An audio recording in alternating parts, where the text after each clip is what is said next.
Bonjour et bienvenue dans la démonstration du logiciel ASCL. Nous allons vous montrer pour l'instant quelles sont les bases de données que vous allez pouvoir réaliser à partir du logiciel pour pouvoir gérer vos ventes. La première des bases de données se situe dans la mise à jour et dans la partie articles.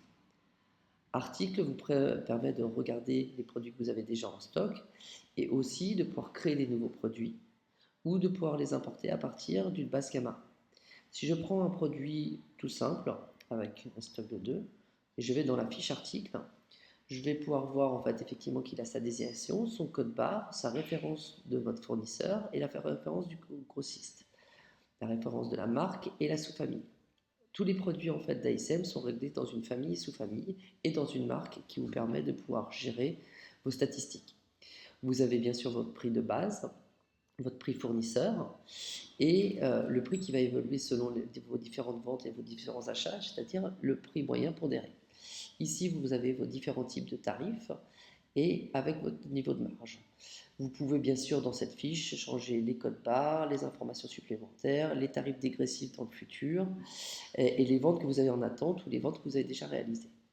L'utilisation en caisse ou non, ou la gestion de votre niveau de garantie et de la saisie obligatoire du numéro de vente. Voilà, donc ça c'est ce pour la partie fiche article. On a la même chose sur la partie client magasin, où là on va pouvoir gérer tous ces clients avec un nom, un prénom, une adresse email pour pouvoir envoyer directement la facture au client, pour gérer sur une personne les devis, les ventes en attente et le SAV, ou tous les courriers que vous auriez eu avec la personne. Je vais ressortir d'ici. Donc bien sûr, on peut aller rechercher directement tous ces clients. Là maintenant, nous allons commencer à aller rentrer dans la partie où vous allez passer le plus de temps, c'est-à-dire la partie comptoir. Comptoir vous permet en fait de pouvoir réaliser vos factures, vos devis, vos dépôts-ventes, vos occasions, vos commandes spéciales qu'on va détailler. Première chose, je vais vouloir faire une vente. Donc je vais aller sur facture. Et là, dans ce menu-là, 99,9% du temps, vous allez rester sur cette partie. Vous pouvez faire une vente au comptant, c'est-à-dire une vente avec ticket. Une mise en compte si c'est pour un client qui ne va pas qui ne va pas vous régler tout de suite, une administration en général, ou une vente avec nom si vous connaissez directement le nom de la personne. Donc je vais commencer à faire une vente au comptant, tout simplement. Je vais rentrer le numéro du code vendeur. Et là, ici, je vais avoir la possibilité de rentrer la liste de tous les produits. Si j'ai une douchette, je vais pouvoir bien sûr biper le produit et ça va me donner directement. Là, je n'ai pas de douchette, je vais pouvoir faire une recherche de l'article. Donc on peut taper Canon et là, je vais avoir tous les produits Canon à l'intérieur. Si je sais que c'est un EOS 5, eh bien, je vais pouvoir faire une recherche dans le contenu. Donc, je vais prendre ce produit-là. Je vais voir aussi si j'ai directement du stock à l'intérieur. Donc là, je vais prendre le 100D. Et là, il me propose automatiquement de remplir le numéro de série à l'intérieur et la durée de garantie.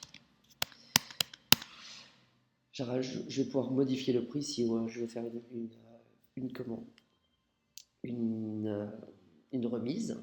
Si je veux le passer à 650, je peux le passer directement. À vous de voir si vous voulez pouvoir modifier les prix à la vente ou pas. Ici, je vais pouvoir effectivement donc revoir tout ce que j'ai avec le numéro de série. Je peux, imaginons que j'ai un client qui vient directement et que je dois laisser cette facture en attente, je peux la mettre en attente et pour pouvoir la récupérer, imaginons que le client n'a pas sa carte bleue ou qu'il a oublié son chéquier, vous pouvez la mettre en attente et la récupérer dans les ventes en attente. Hop, pour faire directement ici. Je reprends la vente avec le code client. Et donc j'ai bien l'information. Maintenant je peux très bien modifier une des lignes, la modifier, la supprimer, refaire une modification, la supprimer ou ajouter encore un numéro de série. Je vais pouvoir aussi prendre un client pour cette personne, donc je vais chercher un client. Et là, je vais me prendre. Là, je ne suis pas en compte en fait, donc je vais le faire sans mise en compte. Ici, on va pouvoir voir que j'ai mon historique client et les récupérations. Je pourrais très bien récupérer une vente en attente, un devis, une commande spéciale ou une réparation qui serait à mon nom en fait. Donc ici, je vais voir clôturer et je vais faire la clôture. Il me demande en fait si je veux récupérer les 400 € d'acompte que j'avais déjà fait avec l'achat d'une occasion. Je vais le faire oui, je récupère. Et donc il va bien me proposer que j'ai que 250 €. D'ici, je vais pouvoir faire une ventilation de mon règlement de 250 €. C'est-à-dire, je vais pouvoir le faire en espèces, en chèque, si c'est la totalité, ou si c'est une partie, une seule partie, je vais faire un encaissement multiple. Je pourrais très bien dire que la personne va me payer en chèque pour le mois prochain. Hop, les dates ne sont pas très très bonnes, mais c'est pas très grave. Et donc, en fait, il va m'éditer ma facture et les différentes informations. Donc, je peux ventiler avec plusieurs modes de paiement ou un seul mode de paiement, comme je veux en tout cas. Hop, ça. Je peux bien sûr regarder directement les tickets que j'ai faits dans la journée. Hop, ça me permet de pouvoir éditer un BL au cas où, ou d'envoyer, si l'adresse email est renseignée, d'envoyer la facture ou le BL par envoi par mail. Hop. Mise en compte, c'est la même chose, c'est uniquement pour des commandes parties, des clients qui seraient effectivement qui ne vous règlent pas, comme des mairies, un certain nombre de choses. On va passer au deuxième niveau, c'est de réaliser un devis pour le client. Donc je peux créer un devis, c'est exactement la même chose que de créer une facture, sauf qu'il va falloir bien sûr lui demander le nom. Hop. J'ai les différents devis qui ont été réglés, déjà réalisés, que je pourrais récupérer dans une vente automatiquement. Et là, ça va me permettre directement de pouvoir créer un nouveau devis avec saisie de devis.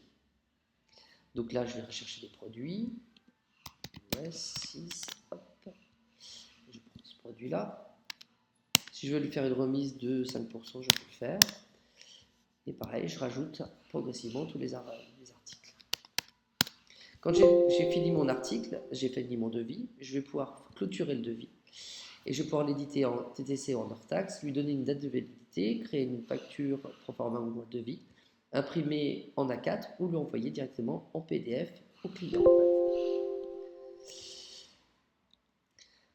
On peut bien sûr consulter et les récupérer dans la vente automatique. Dans le comptoir, je vais pouvoir faire aussi un achat d'occasion si vous faites de l'occasion. Donc l'achat, il va me demander, ça va vous gérer directement votre livre de police et aussi le fait que l'argent passe bien chez le client. Donc là, il va me demander ma carte d'identité, ça c'est pour le livre de police, avec mon numéro de la carte d'identité, la date, hop, la date de livrance, là j'avance un tout petit peu, c'est des choses relativement assez simples.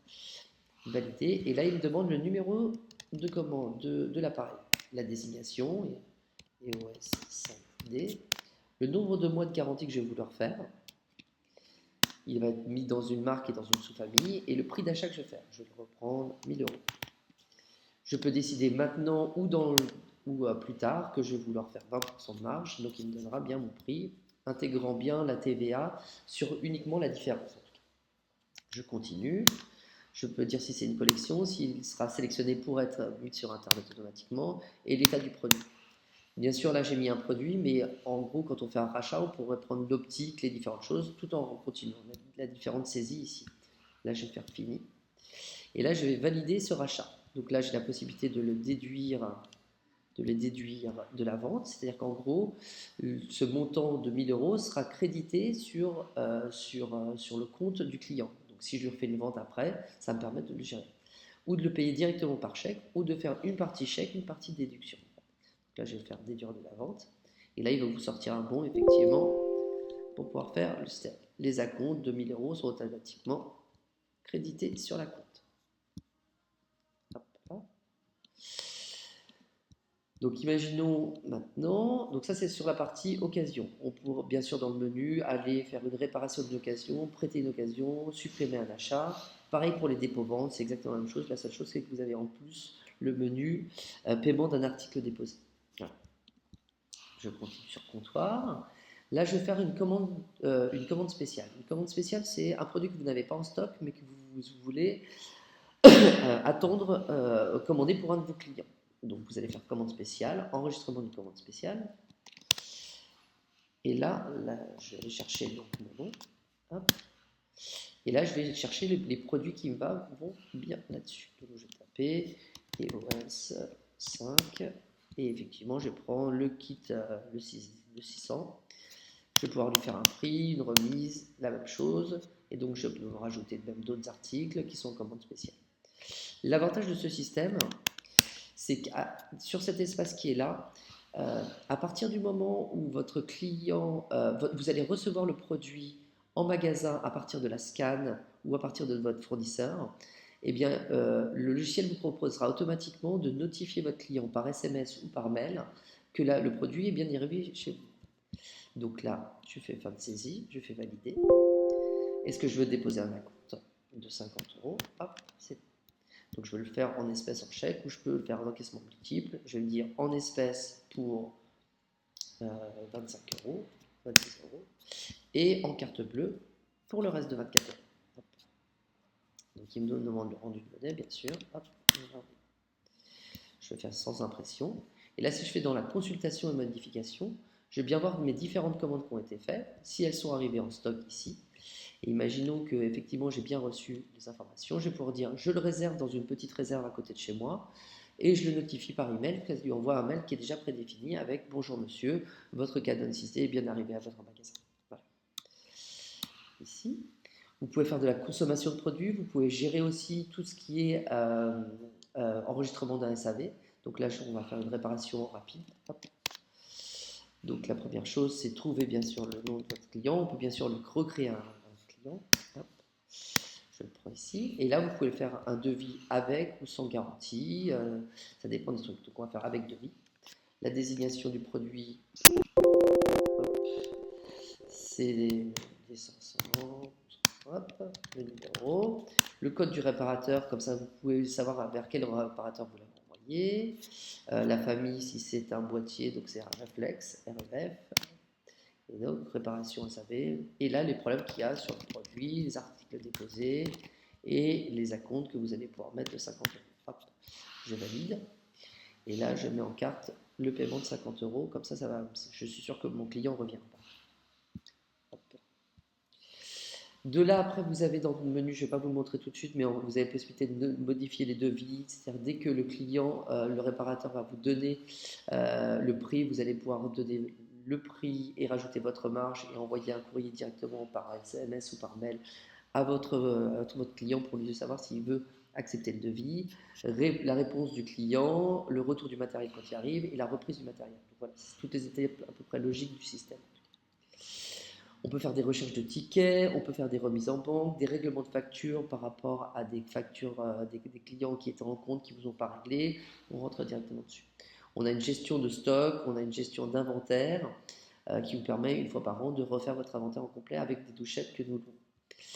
La gestion des stocks aussi, vous avez pas mal de choses à l'intérieur. Vous pouvez passer des commandes chez votre fournisseur et c'est géré par le logiciel. Vous pouvez faire des entrées de stock à partir de n'importe quel fournisseur.